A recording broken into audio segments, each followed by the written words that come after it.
현재 야당 대표인 이재명이라는 사람이 2006년도 1월 21일 날 자신의 블로그에다 이런 글을 올려놨어요. 자신의 소년공 시절 때 여자애의 머리끄댕이를 잡아 버르장머리를 가르쳐주고 점심시간에 힘 약해 보이는 동료에게 식판을 집어던지는 만행을 저지름으로써 본인이 이렇게 썼어요. 공장 내에서는 어느 정도 우위를 차지하게 되었다라는 글을 본인이 썼어요. 그러니까 아마도 이 글을 썼던 심리는 아마 본인이 좀 더티하고 약간 이런 데에서 이렇게 살아남는 그런 과정, 요거를 얘기한 것 같아요. 인간은 망각의 동물이에요. 금방 이런 말 또 보시더라도 금방 또 잊어버리고, 특히 좌파들이 보시는 경우는 선택적으로 기억을 하고 말고 이런 차이가 있잖아요. 보수들이랑 좀 다르게요. 그죠? 인간은 망각의 존재들이에요.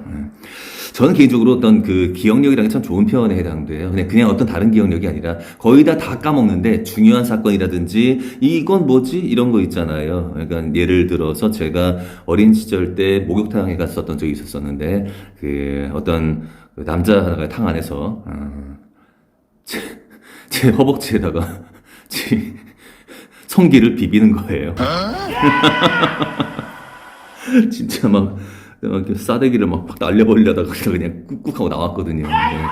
제가 어린 시절에 거의 초등학교 5학년쯤 그때쯤이었을 거예요. 그런 비슷한 어른들에 의한 어떤 변태짓 이런 것들 몇 번 뭐 당했다기보다는 저는 그때도 멘탈이 강했어요. 그냥 속으로 욕하고 했지만 그렇게 지나왔는데, 근데 이게 뇌리에 완전히 기억이 돼 있는 거야. 남아있는 거예요, 완벽하게. 그리고 요새 제가 말씀드린 바와 마찬가지로 제 말씀이 아니라 하나님 말씀이긴 한데, 인간은 쓰레기고, 그 어떤 보배 피로 거듭나기 전까지는 인간은 그냥 다 쓰레기들이에요. 뭐 저도 쓰레기였었고.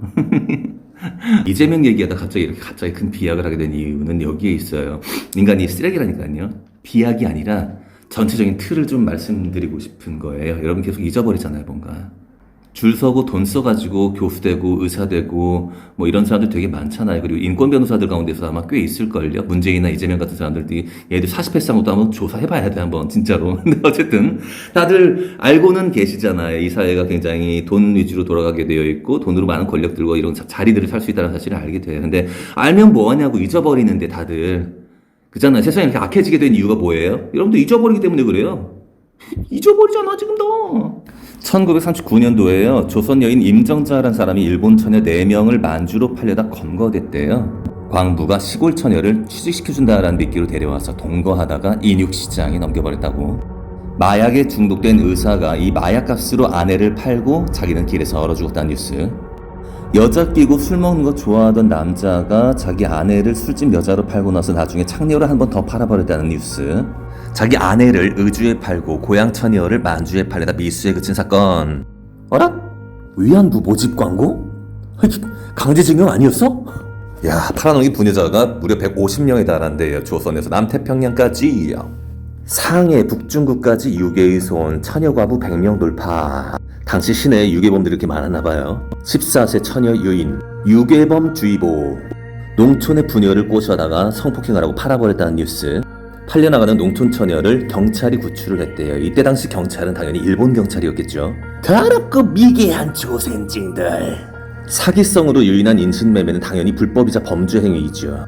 다만 전차금 계약서, 그러니까 돈을 미리 받고서는 앞으로 내가 이렇게 일을 하겠다라는 그런 계약서가 있거나 아니면은 창기, 그러니까 창녀 영업 허가가 있으면 합법행위로서 처벌이 불가하답니다. 안타까워도 법을 법대로. 대만으로 팔려가는 처녀들. 처녀 50여 명을 북중국 만주에 팔아 만주를 주요 무대로 시골 부녀를 유인한 일당 5명을 재판해. 소녀 유인단의 숙에 은뽕 어멈 그저께 밤 검거. 결혼 생활 중에 실명을 해버린 남편이 아내에게 이혼을 요구하자 아내는 창기로 몸을 팔아서 수술비를 마련했답니다. 실종됐던 딸을 간신히 찾았는데 이 딸이 돈을 미리 받은 게 있어가지고 이 돈을 갚아줘야만이 딸을 데려갈 수 있는 그런 상황.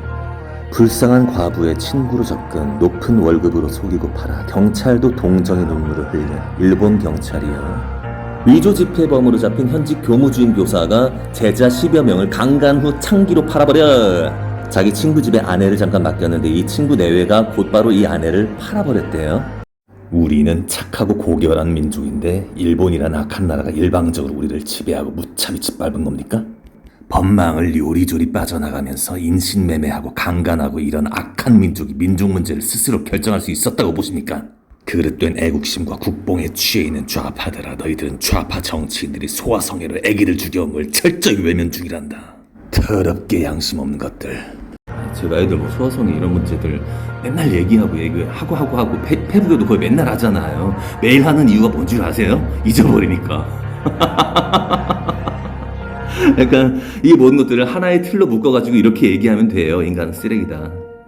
근데 그 사실을 늘 기억하고 늘 그것 때문에 기도해야 되고 하나님을 찾아야 되는 게 그것 때문이라는 말씀이에요. 근데 자꾸 잊어버리잖아요, 여러분들. 잊어버리잖아. 그러니까는 조직적으로 체계적으로 어떤 자리를 해먹고 높은 자리에 올라가고 걔네들만 살아남는 구조라니까요. 다 잊어버리잖아. 근데 걔네들 높아지는 거고. 아니 여러분들이 걔네들보다 뭐 못하거나 나쁘거나 그런 게 어디 있냐고 진짜. 그들이 가장 큰 범죄자들이고 그들이 가장 나쁜 애들이고 가장 무능한 애들인데 그잖아요. 또 방송 이렇게 보시면 뭐하냐고 또 잊어버리시는데 그잖아요. 뭔가 이런 사실들 알고 그러면은 제 패친들 움직이시는 분들 많이 계시잖아요. 실제로 의사협회랑 막 싸움도 맨날 하고 이렇게 절대로 잊지 않는 사람들, 그 사람들이 극우 세력들이라고. 이런 쓰레기들을 거론하면 그게 극우 세력입니까? 이런 걸 악령이 만들어 놓은 역사라고 얘기합니다. 이런 마귀 세력들을 제거하자는 게 예수 믿는 사람들이고요. 그래서 좌파들은 개독이란 표현을 그렇게도 좋아했고 좌파 정권 때 메로나 바이러스는 교회를 중심으로 돌았죠.